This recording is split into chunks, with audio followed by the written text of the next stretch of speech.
वैदिक सभ्यता। वैदिक काल को दो भागों में विभाजित किया जा सकता है। 1. ऋग्वैदिक काल 1500–1000 ईसा पूर्व। 2. उत्तर वैदिक काल 1000–600 ईसा पूर्व।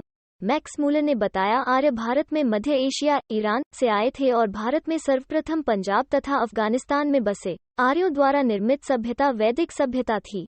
आर्य शब्द का अर्थ श्रेष्ठ होता है। आर्यों की भाषा संस्कृत थी और यह ग्रामीण सभ्यता थी। प्रशासन की इकाई को 5 भागों में बांटा गया था। 1. कुल। 2. ग्राम। 3. विश। 4. जन। 5. राष्ट्र। ग्राम के मुखिया को ग्रामीणी कहते थे। विश का प्रधान विशपति कहलाता था तथा जन के शासन को राजन कहते थे। सभा एवं समिति राजा को सलाह देने वाली संस्था थी। स्त्रियां दोनों में भाग ले सकती थीं। युद्ध के लिए गविष्टि शब्द का प्रयोग किया गया है, जिसका अर्थ गायों की खोज था। वाजपति गोचर भूमि का अधिकारी होता था।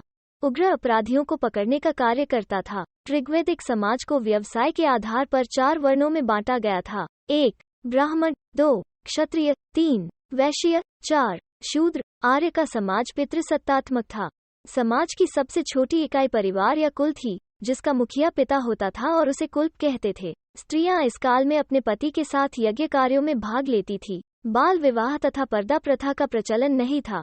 विधवा अपने मृत पति के छोटे भाई से विवाह कर सकती थी। जीवन भर अविवाहित रहने वाली महिलाओं को अमाजु कहा जाता था। आर्यों का प्रिय पेय पदार्थ सोमरस था।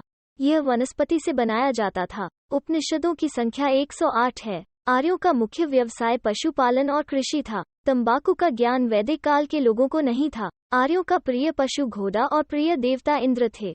ऊनी कपड़े को सामूल्य कहते थे। आर्यों द्वारा खोजी गई धातु लोहा थी, जिसे श्याम अयस कहा जाता था तथा तांबे को लोहित अयस कहा जाता था। गाय की हत्या करने वालों के लिए मृत्युदंड तथा देश से निकालने का प्रावधान था। ऋग्वेद में उल्लेखित सभी नदियों में सरस्वती नदी को सबसे महत्वपूर्ण तथा पवित्र माना गया है।